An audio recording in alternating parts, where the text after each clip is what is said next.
అనకాపల్లి జిల్లా ఎలమంచిలి వద్ద అర్ధరాత్రి అగ్ని ప్రమాదానికి గురైన టాటా నగర్ ఎర్నాకుళం ఎక్స్ప్రెస్ రైలు మళ్లీ రైలు సర్వీసుల కోసం సిద్ధమైంది. రైల్వే అధికారులు వెంటనే చర్యలు చేపట్టి మంటల్లో దగ్ధమైన 2 ఏసీ బోగీలను తొలగించి మిగిలిన బోగీలను జతచేసి పచ్చ జెండా ఊపారు. అగ్ని ప్రమాదంలో కాలిపోయిన 2 బోగీలకు సంబంధించి రైల్వే బృందాలు దర్యాప్తు చేపట్టాయి. ఇక ప్రమాదానికి గల కారణాలను తెలుసుకోవడానికి పూర్తి విచారణ జరుపుతున్నారు. ఈ ఘటనకు సంబంధించి మరిన్ని వివరాలను రైల్వే ప్రమాద స్థలం నుంచి మా ఉత్తరాంధ్ర ప్రతినిధి కీర్తి కన్నబాబు అందిస్తారు.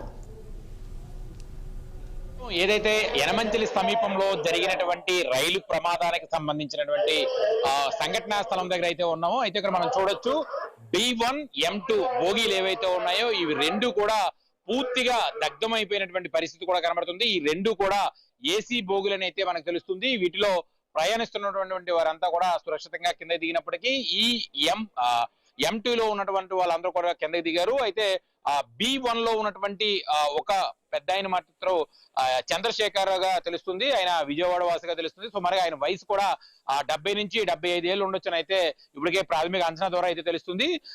సుమారుగా ఎర్నాకుళం ఎక్స్ప్రెస్ సంబంధించినటువంటి ఈ ట్రైన్ ఏదైతే ఉందో యనమంచిలికి సమీపంలో ఉన్నటువంటి దగ్గరలోకి వచ్చేటప్పటికి దట్టమైనటువంటి పొగ అలిముకోవడంతో ఒక్కసారిగా పైలట్ దీన్ని గ్రహించడం జరిగింది. గ్రహించి యనమంచిలి స్టేషన్ సమీపంలోకి తీసుకొచ్చి దీన్ని అయితే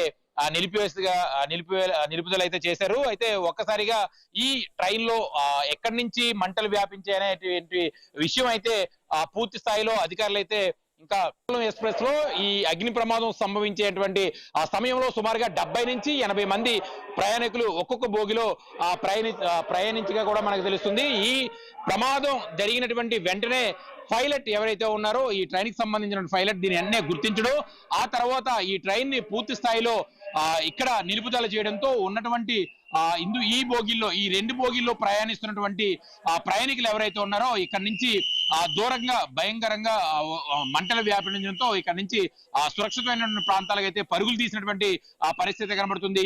ఒక్కసారిగా ఏదైతే M2 లో సంభవించినటువంటి మంటలు ఏవైతే ఉన్నాయో అవి B1 కూడా వ్యాపించాయి. B1 లో ఉన్నటువంటి ప్రయాణికులందరూ కూడా అప్పటికే బయటికి దిగేసినప్పటికీ కూడా అందులో ఒక పెద్ద ఆయన సుమారుగా 70 ఏళ్ల వయసు ఉన్నటువంటి చంద్రశేఖర్ అనేటువంటి విజయవాడ వాసిగా అయితే ఇప్పటికే పోలీసులు అయితే గుర్తించారు.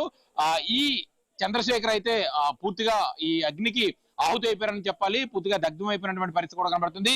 మృతదేహాన్ని కూడా ఇంకా ఇప్పటికీ ట్రైన్ లోనే ఉంది. అయితే ఇప్పుడు మనం చూడొచ్చు ఈ బోగి ఏదైతే ఉందో M1 నుంచి కూడా ఇంకా B2 నుంచి B1 నుంచి ఇంకా పొగలైతే బయటకు వస్తున్నటువంటి పరిస్థితి అయితే ఉంది. ఇంకా పూర్తి స్థాయిలో లోపల ఉన్నటువంటి అగ్ని శకలాలు ఏవైతే ఉన్నాయో అవి కంట్రోల్ రాలేదనే చెప్పొచ్చు. ఎందుకంటే ఎంత కంట్రోల్ చేసినప్పటికీ కూడా పూర్తి స్థాయిలో ఆ పొగ కూడా ఇంకా M2 నుంచి అలాగే B1 నుంచి కూడా వస్తున్నటువంటి పరిస్థితి కనబడుతుంది. ఈ ట్రైన్ కి సంబంధించినటువంటి ఈ ఎర్నాకుళం ఎక్స్ప్రెస్ సంబంధించినటువంటి ఏదైతే ట్రైన్ ఏదైతే ఉందో ఈ ట్రైన్ ని పూర్తి స్థాయిలో నిలుపుదల చేసి ముందు పార్టీ వెనక పార్టీని కూడా పూర్తిగా బోగీల నుంచి అయితే వేరు చేశారు. హుటాహుటిన అధికారులందరూ స్పందించి ఇక్కడికి వచ్చినటువంటి ఏదైతే ఫైర్ సంబంధించినటువంటి అధికారులు కూడా వెంటనే ఇక్కడ చేరుకోవడంతో పెద్ద ప్రమాదం తప్పిందనే చెప్పాలి. ఎందుకంటే ట్రైన్ కనుక ఒకవేళ నిలుపుదల చేయకపోతే దీనికి సంబంధించి చూడొచ్చు M2 నుంచి M1 వరకు B1 లో ఉన్నటువంటి ఒక్కసారిగా మంటలు ఎలా అయితే వ్యాపించాయో ఈ B1 తర్వాత ఉన్నటువంటి బోగిల్లో కూడా అంతే పరిస్థితుల్లోకి ఆ మంటలు వ్యాపించే అవకాశం కూడా ఉంది. కాబట్టి వెంటనే పైలట్ ఎవరైతే కొంత చాకచక్యంగా తెలివితేటలతో ఈ ట్రైన్ అయితే ఇక్కడ నిలుపుదల చేయడంతో ఉన్నటువంటి ప్రయాణికులంతా కూడా హుటాహుటిన ఆ ట్రైన్ నుంచి ఆ పొగ నుంచి కూడా బయటపడి ఒక్కసారిగా ఎంత ప్రాణాలు కూడా కాపాడుకున్నటువంటి పరిస్థితి కూడా కనబడుతుంది. అయితే దురదృష్టవశాత్తు ఈ ప్రమాదంలో ఒక విజయవాడకు చెందినటువంటి చంద్రమౌళి సుమారుగా 70 సంవత్సరాల వయసు ఉన్నటువంటి ఒక వ్యక్తి పూర్తిగా ఈ అగ్నికి అయితే దహురేరని చెప్పాలి. పూర్తిగా సజీవం అయిపోయినటువంటి పరిస్థితి కూడా కనబడుతుంది. తాజాగా చూసుకుంటే ఏదైతే అనకాపల్లి జిల్లాలో ఉన్నటువంటి యనమంచిలి సమీపంలో ఈ రైలు ప్రమాదం ఒక్కసారిగా యనమంచిలి వ్యాప్తంగా ఒక్కసారిగా ఆందోళనకు గురైనటువంటి పరిస్థితి కూడా కనబడుతుంది.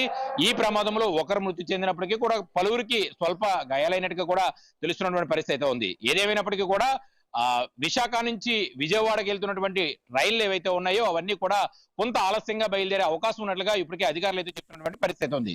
కెమెరామెన్ ప్రశాంత్ తో కన్నబాబు, యనమంచిలి రైల్వే స్టేషన్ నుంచి.